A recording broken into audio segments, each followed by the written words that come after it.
Okay, it's going to be a review of Money in the Bank 2024 from Toronto. We had Trish as the guest host of the show. You actually had the return of John Cena, just like last year at Money in the Bank in London. Cena makes a big announcement in the middle of the show.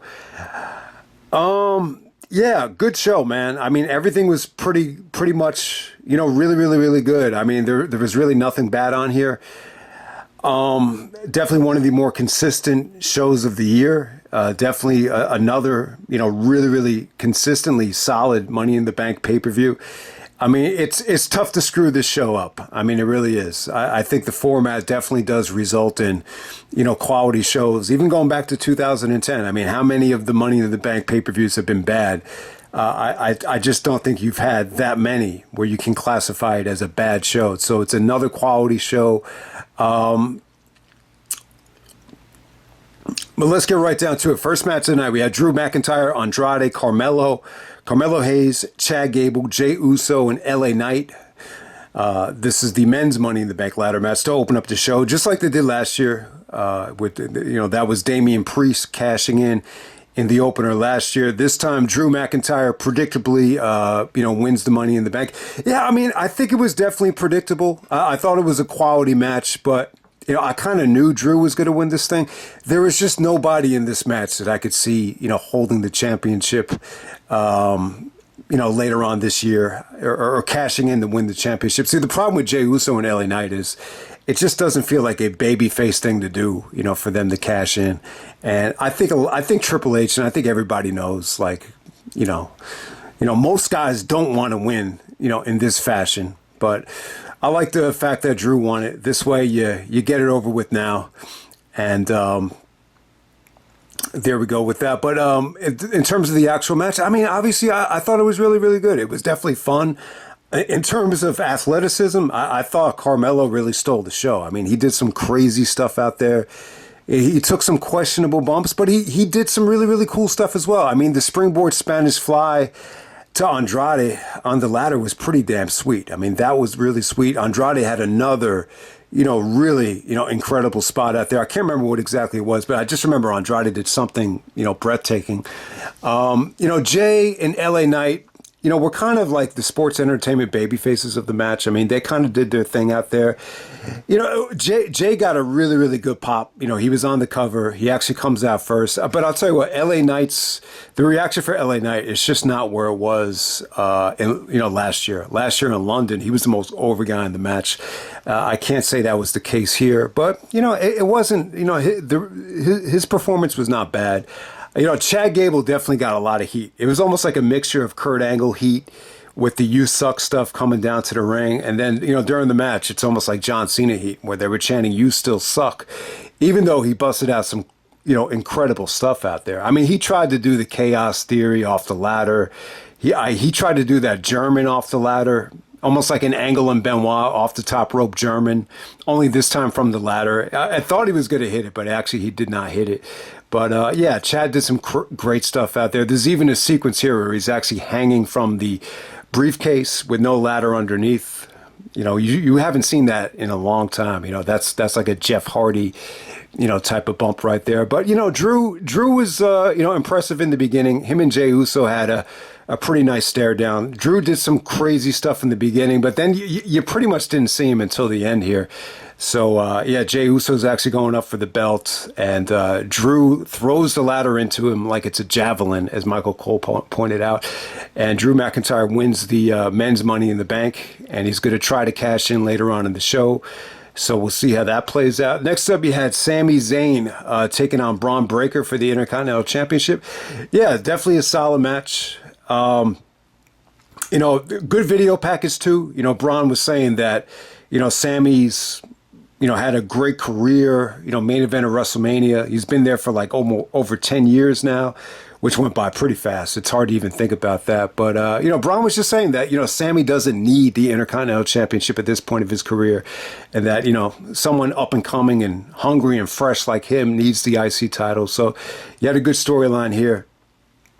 I think the match was quality. What this match had going for it, compared to the Chad Gable stuff. There was no, shenanigans with Otis or, outside interference with, Chad talking down to his Alpha Academy crew. So this was just strictly in the ring. It was no nonsense. And it was good. I mean, obviously Breaker, had some incredible moments here. Michael Cole said 23, what was it?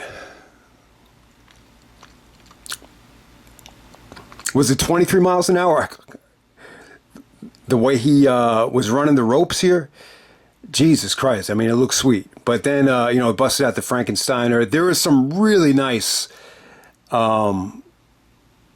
breakups to the Yakuza or the haluva kick from Sami. There was one point where Bron did like a shining wizard to break it up. So yeah, Bron definitely had a good performance here.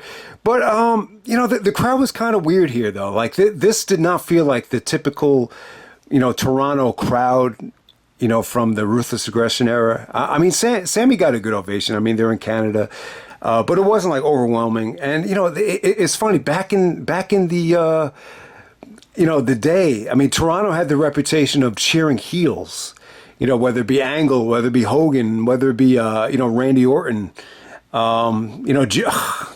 Jericho's a bad example of that, but yeah, I mean, that's the bottom line. And there really wasn't one, point on this show where like the Toronto fans gravitated towards a heel. So it's just a different generation. It's just a different fan base. It's still a good crowd. I mean, I wouldn't exactly say, it had the feel of France or even Scotland, but it was still a better than normal, I think, WWE crowd. I mean, they had 20,000 out there. But, yeah, I mean, the match between Sami and Bron, I think, crowd reaction-wise, I was slightly disappointed. I just expected more of like a polarizing reaction for both guys. It definitely didn't feel like, Sami's in his home country or hometown or anything like that. But yeah, the ending was sweet. Sami's, execution at the end of this thing with the exploder into the haluva kick. It came off sweet. But yeah, Bron put up a great performance. And, Cole tried to paint a picture like Sami is always the underdog. And he actually said because of, Bron's size and his speed and his youth that, he would be a severe underdog here. But Sami overcomes the odds. And, just another stellar IC title defense from Sami. Okay, next up we had Damien Priest taking on Seth Rollins. Now, I'm not going to say that this is a triple threat match. I mean, Drew actually did come out, but I'm not going to classify this as a triple threat match. So, since Damien Priest won the match, Rollins can never challenge for the championship again, as long as Priest is the champion. To me, this is not a big deal because, Priest is going to lose to Gunther at SummerSlam. So had Rollins won, Priest would have had to leave the Judgment Day. Okay, so in terms of, Priest and Seth Rollins, it really wasn't much of a feud. I mean, they did some good promos. The highlight of it being where Seth is saying to Damien Priest that, eventually he grew a set of balls and, started winning championships on his own without the help of the Shield and without the help of the Authority. So I had that angle. But, Priest is really trying to become his own man, trying to become an honorable champion. Even at the end of this thing, after Drew, came out and Punk, unintentionally helped Priest, Priest looked a little bit frustrated. It looks like he's trying to put on this act where he wants to win championships or win matches by himself. So it has that going for it. But in terms of just the work that Priest and Rollins did to open up this thing, I mean, I think it was good. What was very noticeable about this particular match was, Rollins looks a little bit, I don't want to say he looks old, but, since Cole brought it up, they said to him that this could be his one last run. And Seth even admitted that, he's got a lot of mileage and a lot of age on him. And I'll tell you, man, I was there when, Seth got that big championship victory at Respect Is Earned 2. That was the night before on pay-per-view. And then at Death Before Dishonor 6, him and Nigel were the last two in the elimination. And, Seth was, or Tyler Black at that time, was on the verge of just setting the world on fire with, how young he was. And, you thought he might upset Nigel. And he's only, we're saying trying to get into the show. Everyone's saying, we can't believe how young he is. He's only 21 years old. So all of a sudden, 21 has turned into 38. So, yeah, I mean, but, give Seth credit. I mean, he's accomplished a lot. He's been through a lot of injuries, but I'm not going to deny it. Like, he looks like he's slowing down a little bit. I couldn't tell if he was 100% healthy. Corey Graves was even saying that, usually Seth, would land on his feet there. So, yeah, I mean, in terms of, the execution, though, I thought Seth busted his ass here. This almost felt like a TNA-style match with just Seth, busting out everything. Falcon arrows, lion salts, he's landing on his feet. I mean, I think they, busted their ass for the most part. And Priest, had some really, really nice sequences here. He actually looked like he was a little bit more athletic, a little bit more, healthy and seasoned, and just a little bit more, quicker to the punch than Seth here. But hey, I thought it was going along great. They do this spot where Seth actually hits the Falcon Arrow, and the referee, I guess he botches it on purpose. I thought that was a good call, because the fans are like booing and they're like confused. And so that's your out to, get Drew McIntyre out there. So McIntyre comes out and cashes in the briefcase. He's going after Seth. I thought McIntyre looked like $1 million here. He looked awesome. He just looked like he was explosive. He looked like he was, really trying to seize the moment. So I really wish this would have been a sprint. I think if these three guys just had like 5 minutes out there, I just think it would have been unpredictable. I think it would have been, something to see. But yeah, after Drew gets some offense in, Punk comes out of nowhere wearing his brand new Best in the World shirt. And, I mean, it was all right. I mean, the reaction for Punk, it was pretty damn cool. When Drew came out in the Money in the Bank match, they were actually chanting, Punk's name. So I'm not going to say like Punk was not over on the show. Like he really, really was. I just think this finishing stretch, I think they probably could have done a better job with it. Maybe just get Punk in and out of there quickly. It seemed like it dragged on a while. Punk actually was looking at the championship, takes the championship, and just kind of rails McIntyre with it. That enables Priest to chokeslam McIntyre to retain. Yeah, when Priest won this thing, he looked disgusted. I don't know if this was real or I don't know if he's playing up to the storyline that he's sick of people interfering in his match, even if it's his own stable. But I thought this was solid stuff. I just didn't think Priest and Seth got the green light to deliver. But while it lasted, it was pretty fast paced, and I thought it was good considering that Seth might still be a little bit banged up. Clearly, probably just didn't have enough time, to really get into tip top shape, after the surgery was over.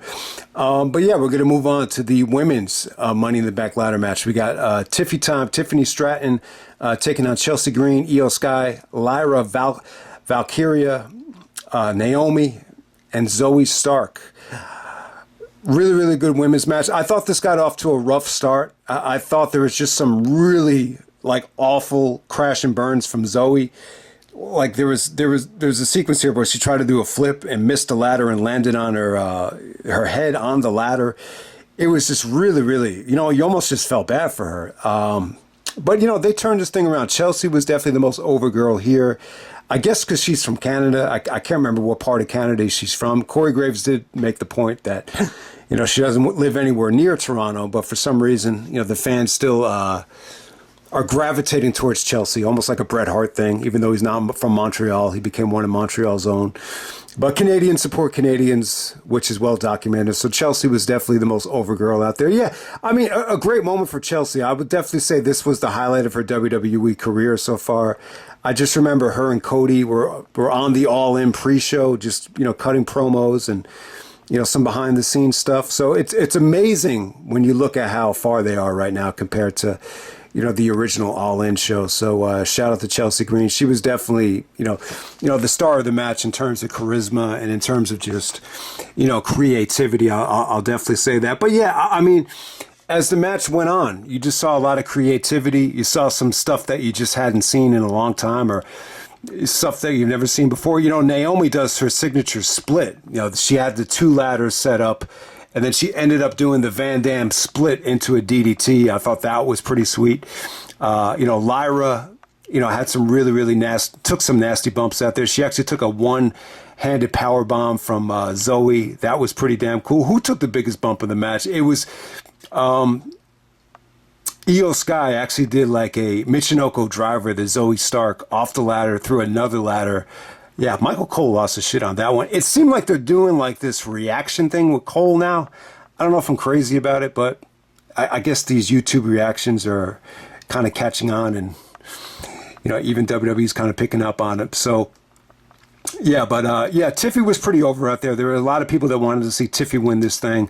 And yeah, I mean, she put on another great performance. I mean, when you see this girl talk, she's not like that likable, but it's hard to deny her effort in the ring. I mean, every time she's in a match, she's always, doing a bunch of high spots, really putting her body on the line, taking chances. I mean, she had some really good moments out there. The ending is sick as hell. So Tiffy actually bumps, Chelsea off the ladder into another ladder, and Chelsea takes like a TLC 2 bump through a table. It was pretty sweet. It was an awesome ending right there. I think the right girl went over. I think Tiffy is a great heel. She's got a, tremendous physique. I mean, she's really busty. She's really athletic. And, her and Trish did an awesome segment backstage where she's very cocky. And Trish kind of puts her in her place, saying that, there's a really thin line between being a, Hall of Famer and just being just another generic Money in the Bank, forgotten winner. So it was, I'm not doing it justice, but I actually thought it was a pretty good segment. So congratulations to Tiffy. I think they made the right choice there. And then we move on to the main event. We got the Bloodline, Solo, Jacob Fatu and Tama Tonga taking on Cody Rhodes, Kevin Owens, and Randy Orton, 6-man tag match. I think it was really good. I mean, I know a lot of people think, 6-man tags are a tough sell for a pay-per-view. But July definitely has a tradition of doing them. We've seen them happen at Backlash a lot of different times over the year. And with the way the storyline is playing out with the Bloodline and Solo, I think it only made sense, especially with the addition of Jacob Fatu. To me, Jacob Fatu is the story of the match. This is actually my first time watching him wrestle. I tried to hunt down some of the MLW stuff that was praised, for the end of the year list last year. It's just not a lot of stuff recently was released on YouTube from MLW. But apparently, he's the real deal. And I was very impressed. I think he's awesome. His athleticism, his timing, his facial expressions, everything was on the money here. I think he's, I would probably say his upside is probably a lot higher than Solo, even though it does look like Solo is going to get the big push heading into SummerSlam here. But, shout out to Kevin Owens. The story of the match for me was Owens, because they talk about how his mother is in the hospital. I felt bad for him. You could definitely tell it was affecting him. He gave some really intense. It felt like he was trying to, trigger a lot of the emotion into the match, and I definitely think it worked for him. Yeah, so Kevin Owens' mother, apparently she's in the hospital, but, hopefully it's nothing too serious. I think, Owens is still a very young man. I just, hopefully it's just nothing serious. So, get well wishes to Kevin Owens' mother. But, I think Kevin had a great performance out there. The table bump was great. The fans were really behind Kevin. They were chanting KO. So Kevin had a great performance. Jacob Fatu was definitely the story of the match, man. He just had he took some incredible bumps. His timing on the big spot at the end, it's almost like he saves, Solo from getting, crossroaded 3 times. He breaks it up with like a version of the Whisper in the Wind. And, that enables Solo to get the pinfall on Cody after a Samoan spike. And, they actually, Jacob actually brings the referee. The referee felt like he was dead forever. They finally get him back into the ring. So Solo actually pins Cody. Looks like Solo's going to get the title shot at SummerSlam. Other than that, I think this was a solid match, man. There's definitely a lot of drama here with, the Tongas trying to keep away the hot tags, trying to keep away Orton. I thought some of the interactions between Randy and Jacob Fatu were definitely on the money. I mean, they made Jacob Fatu look like a monster here. So yeah, he really impressed the shit out of me. But yeah, the Bloodline actually win. You know, you could argue that it's definitely a deflating ending. You know, obviously a show like this, you would want it to end on a feel good note. But at the same time, you know, heading into SummerSlam, if they're going to go in the direction of Solo getting the title shot, it's definitely something that they needed to do. But a couple things to talk about here. Yeah, I mean, you know, personally for me, I could definitely understand it. I think the Solo stuff with Heyman, I think it was great. You know, it should be interesting to see if Heyman and Punk reunite because they definitely teased that. But yeah, it definitely does look like that Heyman stuff with him sticking up for Roman is definitely going to plant the seeds for a Roman babyface turn. Yeah, I mean, the fans are actually chanting, "We want Roman," every time they see the Bloodline. So yeah, I'm not going to deny it. I think Roman is going to be a monster babyface when he comes back. But to be honest with you guys, I'm not excited about Solo getting the title shot at SummerSlam. I mean, I just think it's a downgrade from, you know, Rocky getting the title shot. I think a lot of people assumed, True Slayer, one of them, you know, that, you know, SummerSlam would definitely be Cody versus The Rock. So I just feel like it's tough to get excited about Cody and Solo after that was what I think a lot of people were expecting. I'm just not a Solo Sikoa guy, but I will admit, though, I think he's done a good job with this leadership role. I think just the way he's been utilized in the video packages and some of the beatdowns on Heyman, I think he's done a really, really good job of it. To me, it's just like kind of trying to get excited about Cena and Umaga. It's just, for me, it's just a tough sell. And as far as Roman coming back as a monster babyface, it's just, I just really don't give a shit. I mean, that's just me. I know a lot of people were excited about Roman coming back. And it's to be honest with you, it's going to work. I mean, look, it's been 4 years with Roman as a heel. You know, he got himself up to a whole different level that, you know, I didn't think he was going to get to. So you want to reward him with a nice babyface push. You know, the mic skills and the presentation have gotten so much better that it's definitely something you have to do. I'm just saying, it's just not what I'm excited about. But hey, I definitely do understand it from a business perspective. But to be completely honest with you guys, it's tough to get excited for SummerSlam. I think Gunther and Damian Priest, you know, could be solid at best, but I'm not gonna, you know, wake up in the middle of the night fantasizing about it. And you know, Cody and Solo, you know, to me, I never really thought that should have been a premium live event main event. But the fact that it's going to main event SummerSlam, it's just like, but you know, where they are right now, you could definitely understand it. So that's all I'm saying there. What's the other big match? Punk and McIntyre. You know, Punk and McIntyre, a lot of people are going to be excited for that. The build-up has definitely been great. The problem it has, though, is, you know, how do you know Punk is going to stay healthy? Punk is going to have pressure on him to stay healthy, and he's going to have pressure on him to deliver. And I just don't know if it's going to be that great. I hope it's good. You know, definitely you can look forward to some great promos on Raw. But yeah, man, if that's the triple main event for SummerSlam, I'm just not crazy about it. But you know, I'm not going to deny it. The Bloodline stuff is pretty cool because I think Jacob Fatu really gives them an extra dimension now. So, and he's definitely lived up to the hype. I thought his performance was exceptional. So yeah, definitely a solid show. Everything was really, really good. But am I going to say that this was a better show than Forbidden Door? It's definitely more consistent than Forbidden Door, but I just think Forbidden Door's, you know, best matches, best moments, I would definitely put above, you know, this show's best moments. That's all I'll say about that. But yeah, I do think Forbidden Door was a little bit lacking in the consistency department, and Money in the Bank was definitely not. It was definitely an incredibly consistent show. So I'll end it right there.